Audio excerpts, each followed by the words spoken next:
الشيطان الرجيم بسم الله الرحمن الرحيم ألم تر إلى الذين يزعمون أنهم آمنوا بما أنزل إليك وما أنزل من قبلك يريدون أن يتحاكموا إلى الطاغوت وقد أمروا أن يكفروا به ويريد الشيطان أن يضلهم ضلالا بعيدا۔ آج کی تراویح میں 5واں پارہ پڑھا گیا۔ اللہ تعالیٰ فرماتے ہیں أَلَمْ تَرَ إِلَى الَّذِينَ يَزْعُمُونَ، کیا آپ دیکھتے ہیں اس شخص کی طرف جو گمان کرتا ہے أَنَّهُمْ آمَنُوا بِمَا أُنزِلَ إِلَيْكَ، کہ وہ آپ پر نازل کی ہوئی کتاب پر ایمان رکھتا ہے، وَمَا أُنزِلَ مِن قَبْلِكَ، اور آپ سے پہلے جو کتابیں نازل ہوئی ان پر بھی ایمان رکھتا ہے، يُرِيدُونَ أَن يَتَحَاكَمُوا إِلَى الطَّاغُوتِ، لیکن وہ چاہتا ہے کہ اپنا فیصلہ شیطان کی طرف لے جائے، وَقَدْ أُمِرُوا أَن يَكْفُرُوا بِهِ، حالانکہ حکم تو یہ ہے کہ اس طاغوت کا انکار کیا جائے، وَيُرِيدُ الشَّيْطَانُ أَن يُضِلَّهُمْ، اور چاہتا ہے شیطان کہ گمراہ کرے لوگوں کو گمراہ کرنا۔ اس آیت کا شان نزول اس طرح ہے کہ بشر یا بشیر نامی منافق کا جھگڑا ہوا ایک یہودی سے۔ بشر کہنے لگا کہ فیصلہ کعب بن اشرف کے پاس لے جاتے ہیں جو یہودیوں کا سردار ہے۔ اس کو پتا تھا میں منافق ہوں اور کعب اشرف یہ میرے حق میں فیصلہ دے دے گا۔ یہودی کو پتا تھا کہ کعب فیصلہ صحیح نہیں کرے گا۔ اس نے کہا کہ فیصلہ نبی کریم صلی اللہ علیہ وسلم کی طرف لے جایا جائے۔ چنانچہ فیصلہ نبی کریم صلی اللہ علیہ وسلم کے پاس آیا، آپ علیہ السلام نے فیصلہ یہودی کے حق میں دے دیا۔ تو وہ بشر منافق کہنے لگا کہ مجھے یہ فیصلہ قبول نہیں ہے۔ یہ فیصلہ پھر چلا گیا سیدنا صدیق اکبر رضی اللہ تعالیٰ عنہ کے پاس۔ سیدنا صدیق اکبر رضی اللہ تعالیٰ عنہ نے بھی فیصلہ یہودی کے حق میں دیا۔ اس نے کہا بشر نے کہ مجھے یہ فیصلہ بھی منظور نہیں ہے۔ پھر یہ فیصلہ چلا گیا، بشر کہنے لگا کہ یہ فیصلہ سیدنا عمر فاروق رضی اللہ تعالیٰ عنہ کے پاس جائے، کیونکہ ان کو یہودیوں سے سخت چڑ ہے، تو وہ جب دیکھیں گے کہ یہ سامنے والا یہودی ہے اور میں مسلمان ہوں تو میرے حق میں فیصلہ کر دیں گے۔ چنانچہ یہ فیصلہ سیدنا عمر فاروق رضی اللہ تعالیٰ عنہ کی خدمت میں گیا تو انہوں نے اس بشر نامی آدمی کا سر قلم کر دیا اور فرمایا جس کو نبی کریم صلی اللہ علیہ وسلم کے فیصلے پر اتفاق نہیں ہے، میں عمر کا فیصلہ اس کے متعلق یہی ہے۔ اب یہاں یہ سوچنے کی بات ہے کہ دیکھیں صحابہ کرام کے دل میں نبی کریم صلی اللہ علیہ وسلم کی محبت کتنا تھی کہ اس بشر نامی آدمی نے نبی کریم صلی اللہ علیہ وسلم کی گستاخی نہیں کی، صرف فیصلہ قبول نہیں کیا۔ تو فیصلہ سیدنا عمر فاروق نے یہ فرمایا کہ اس کا سر قلم کر دیا کہ جس کو میرے محمد صلی اللہ علیہ وسلم میرے حبیب کا فیصلہ قبول نہیں ہے تو میں عمر کا فیصلہ اس کے متعلق یہ ہے۔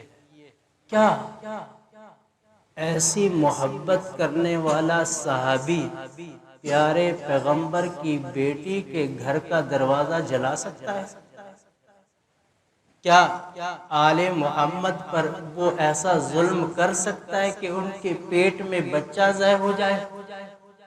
آج کے خبیث خباثت پھیلاتے ہوئے وہ یہی کہتے ہیں کہ اتنا ظلم کیا گیا اہل بیت کے اوپر کہ ان کے دروازوں کو ان لوگوں نے جلا دیا۔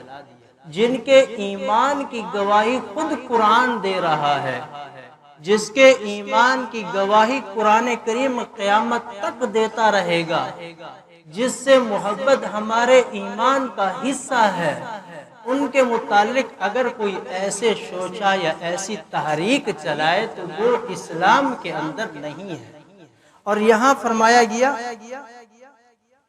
ان یتحاکموا الی الطاغوت، کہ وہ چاہتے تھے کہ طاغوت کے پاس فیصلہ لے جائے۔ طاغوت کا ایک معنی تو ہے شیطان، اور طاغوت کا یہاں معنی ہے کہ اللہ کے حکم کے علاوہ کسی اور فیصلے کی طرف لے جانا۔ تو یہاں طاغوت کہا گیا کعب بن اشرف کو، شیطان کہا گیا کعب بن اشرف کو۔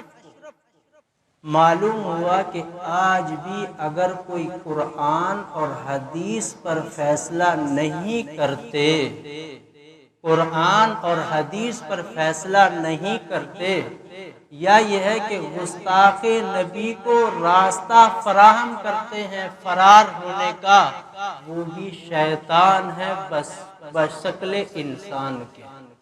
وہ بھی شیطان ہے جو آج کل مسلط ہیں، نہ قرآن کا فیصلہ قبول کرتے ہیں نہ حدیث کا فیصلہ قبول کرتے ہیں، اور جب ان کو کہا جاتا ہے کہ یہ قرآن اور حدیث کے خلاف ہے تو کہتے ہیں آپ توہین کر رہے ہیں اداروں کی۔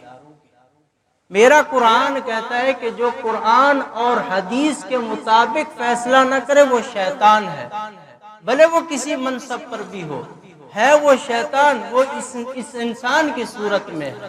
اور آگے اللہ تبارک و تعالیٰ نے فرمایا اولئک الذین یعلم اللہ ما فی قلوبہم فاعرض عنہم وعظہم وقل لہم فی انفسہم قولا بلیغا۔ یہی لوگ کہ جانتے ہیں اللہ تعالیٰ ان کے دلوں کو، اے نبی فاعرض عنہم، آپ ان سے اعراض کریں، وعظہم، اور انہیں واعظ و نصیحت کریں، وقل لہم فی انفسہم قولا بلیغا، اور کہیں ان کے لیے بہت اچھی بات۔ اس سے دوسرا مسئلہ ہمیں یہ معلوم ہوا کہ اگر کوئی کفر پر ہے تو اس کا مطلب یہ نہیں ہے کہ اب ہم اس سے ملنا جلنا اور بات چیت کرنا چھوڑ دیں۔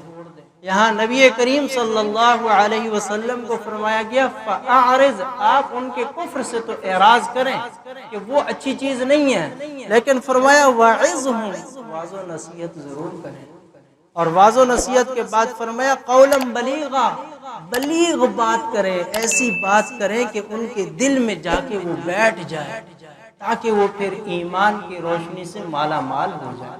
اور آگے فرمایا یا ایہا الذین آمنوا خذوا حذرکم فانفروا ثبات او انفروا جمیعا، اے ایمان والو پکڑو اپنے بچاؤ کے سامان کو، فانفروا ثبات، پس نکلو الگ الگ ہو کر، او انفروا جمیعا، یا نکلو ایک ساتھ۔ حذرکم، اس کے دو معنی ہیں۔ ایک مطلب تو یہ ہے کہ اسلحہ لو، اپنے ایمان کی حفاظت کے لیے، اپنی جان کی حفاظت کے لیے، اپنے گھر کی حفاظت کے لیے اسلحہ لو، کہیں دشمن تم پر حملہ آور نہ ہو جائے۔ یہ تو بالکل عام معنی ہے۔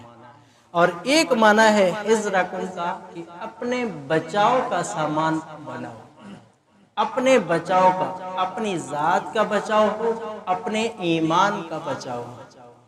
آج ہم اپنے جان اور اپنے مال کے بچاؤ کا اسباب تو ہم نے تیار کر رکھے ہیں، لیکن ایمانی بچاؤ کے لیے کچھ نہیں تیار کیا۔ قرآن کہتا ہے کہ ایمانی بچاؤ کا بھی اسباب تیار کرو۔ ایک ہمارے پاس ایک بچہ آیا، میٹرک کیا ہوا تھا، ان کے والد صاحب نے کہا کہ مفتی صاحب آپ یہ بچہ ہے، اس کی نماز درست کروائیں۔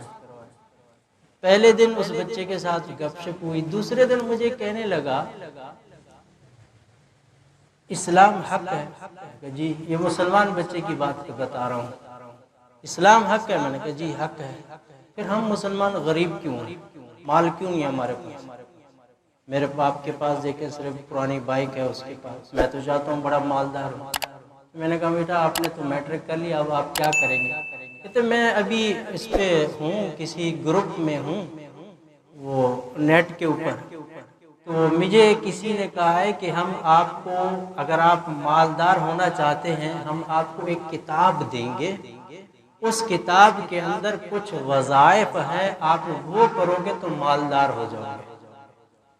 اچھا بھی وہ کتاب کیسی ہے؟ اس کتاب کے اندر کہتے ہیں شیطانی اعمال ہے، کیونکہ مال بھی برا ہے، شیطان بھی برا ہے، تو شیطانی اعمال ہے میں وہ کروں گا۔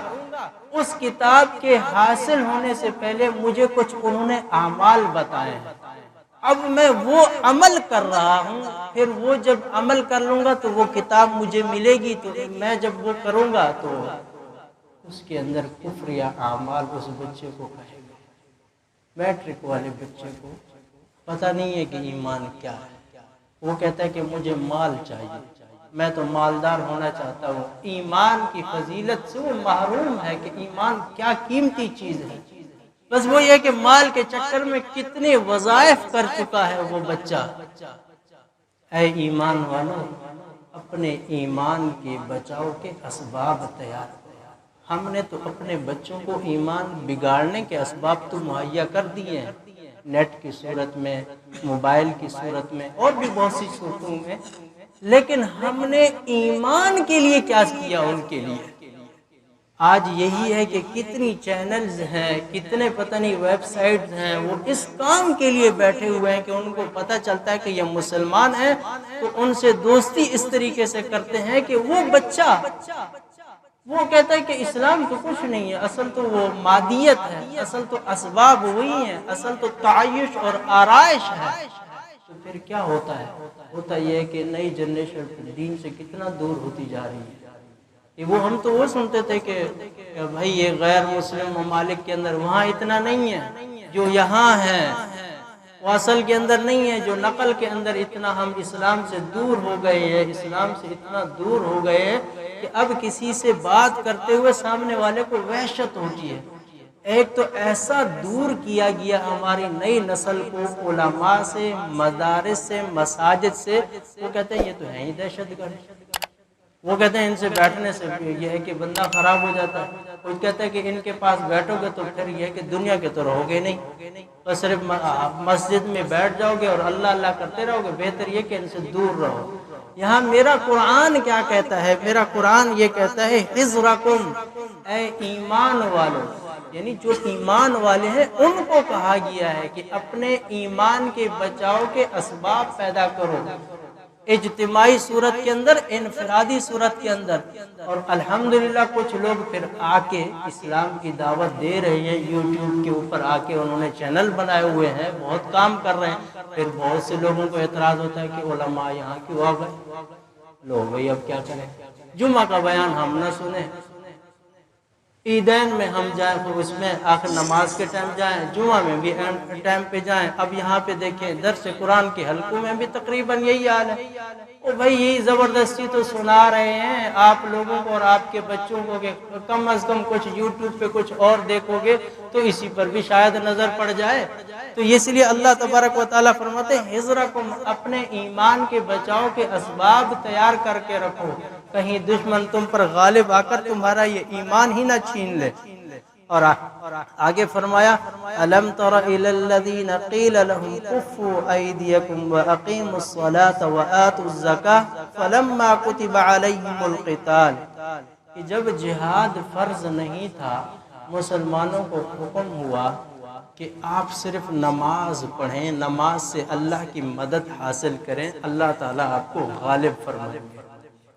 اور پھر کیا ہوا کہ جب جہاد فرض ہو گیا تو منافقین کہنے لگے یہ تو بہت ہی مشکل کام ہے، ہم پر کیوں فرض ہو گیا؟ ہماری زندگی میں فرض ہی نہ ہوتا تو یہ بعد میں ہی ہوتا ہمارے اوپر۔